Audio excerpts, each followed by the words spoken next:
GTA Vice City managed to capture the essence of the 80s in a way that no other game has ever done before or since. It's a game that wears its influences on its sleeve, and goddamn did I snore mountains of cocaine while getting every single achievement in this game. Cocainum. When you first arrive in Vice City in 1986, stepping off that plane as Tommy Vercetti, you're immediately transported to a world that feels ripped straight from the VHS tapes that defined a generation. The neon lights, the pastel colors, everything screams 80s, and it's absolutely glorious.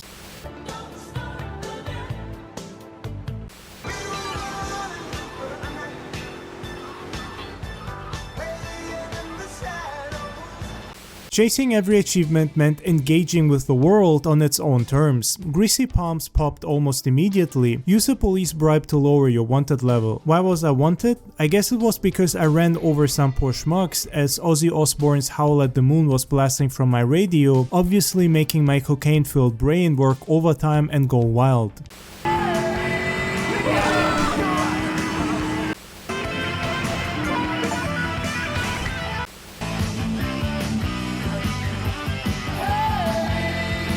Luckily, Vice City is one of the most corrupt places in the world, and so all you gotta do is find one of these shiny police stars scattered around the world and basically bribe the cops with it. One small bribe for a criminal, one giant leap to becoming Tony Montana, but without getting your ass shot off.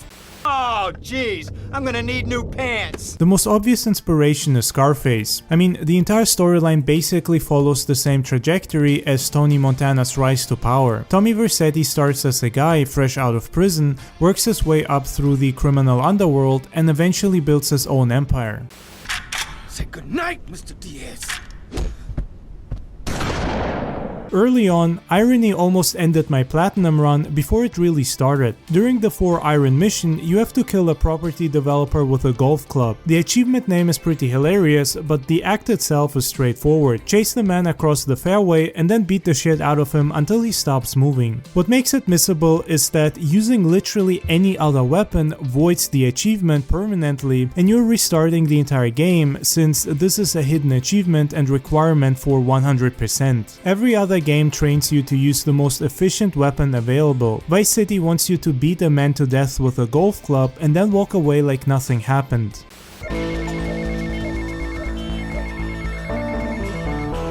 The climb through the criminal underworld is tracked by gun for hire. Complete all 5 assassination contracts from anonymous payphone calls scattered across the map. The phone rings, you answer, someone says a name, and you drive across the city and make sure that name stops being relevant.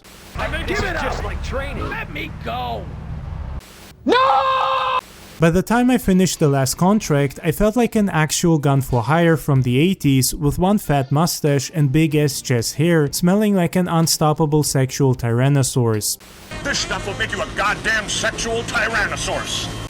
The mansion you end up buying even looks like it could be Tony Montana's place. Rockstar wasn't even trying to hide this influence, and honestly, why would they? Scarface is the ultimate 80s crime movie, and Vice City manages to recreate that same feeling of excess and ambition. You're gonna find out who took our cocaine, and then we're gonna kill them. Salutations, my little friend, unlocked during Rubout, the mission where you kill Diaz with an M4. The achievement name is a direct Scarface quote, which is the one line everyone knows even if they've never seen the movie. Diaz has been a crazy dumbass for hours at this point and the reason you lost your coke and money in the beginning. Little did he know, Tommy Vercetti is not a man whose coke you wanna steal.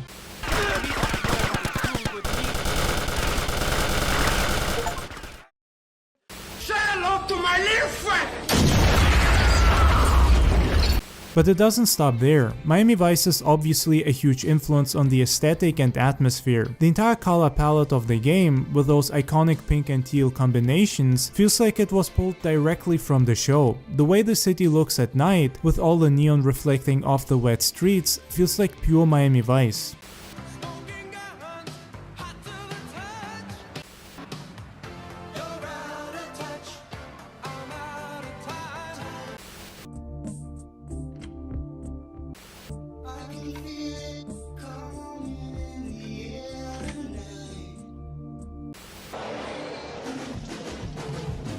Miami Vice basically defined what the 80s looked like in pop culture, and Vice City captured that spirit and style perfectly. The show had this specific visual language with pastel suits, neon lights, the Art Deco architecture, and most importantly, an amazing modern soundtrack, at least modern at the time. The game even captures that specific Miami Vice blend of glamour and grit. One minute you're cruising down Ocean Drive past luxury hotels and beach babes, and the next you're in some seedy back alley making a drug deal.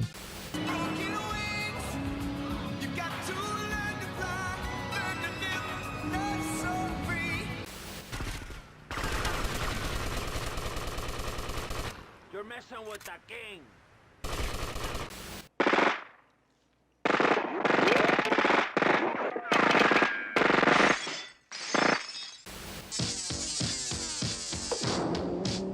Put me in a situation, I'm going through soft commutation. I think we have a deal, my friend. Oh, shit!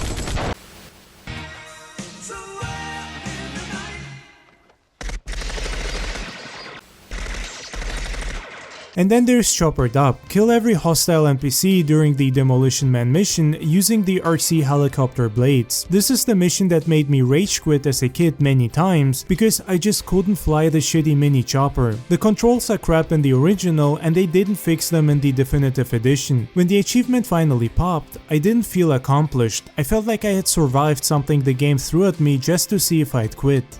Right? Wrong.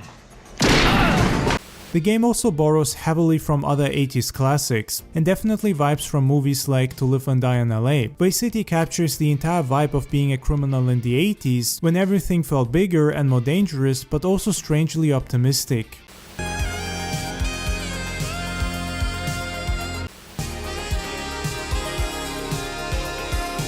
Catch Me If You Can reach a 6-star wanted level, which is the maximum. The city's entire law enforcement force turns into a single organism with the only goal of taking you out.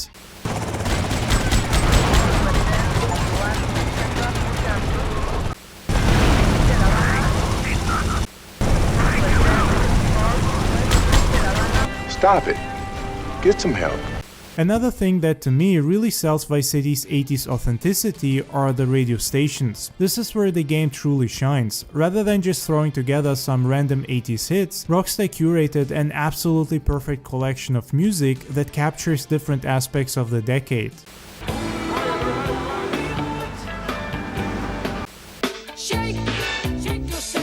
Born in the 80s required listening to every single station, at least one complete song on each. This is probably one of the greatest achievements in this game because the radio stations are all masterpieces. Flash FM gives you the pop hits, the songs that were playing in every mall and on every radio station. Wave 103 delivers new wave and synth pop that defined the underground scene. V-Rock brings the hair metal that dominated MTV. Emotion 98.3 serves up the power ballads that everyone secretly loved. And FIWA 105 brings the funk and soul that was thriving in Miami during that time.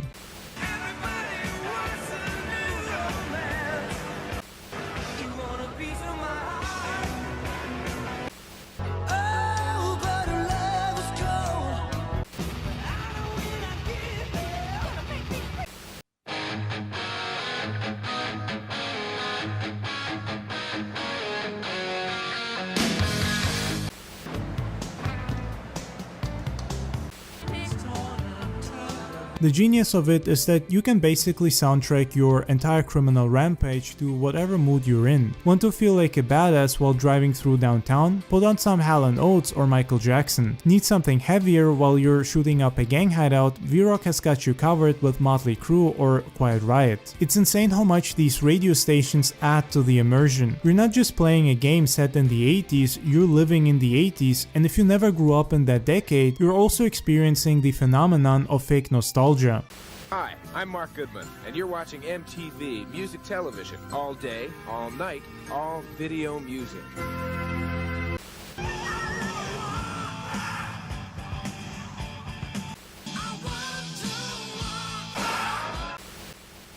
Hey little sister, what have you done? Hey little sister. It's a nice day for a white wedding. The character design in Vice City is also peak 80s. Tommy Vercetti himself starts out in that classic Hawaiian shirt, which becomes iconic for the game and also reminds me heavily of Magnum PI. Sometimes everything goes exactly as planned. Vice City came out in 2002, and even back then it was already a nostalgia trip. But here's the thing, the 80s nostalgia that Vice City helped popularize is still going strong today. The game basically predicted that we'd all be obsessed with the decade for years to come. And back to pushing right and left, take it right, and left, and left, and left.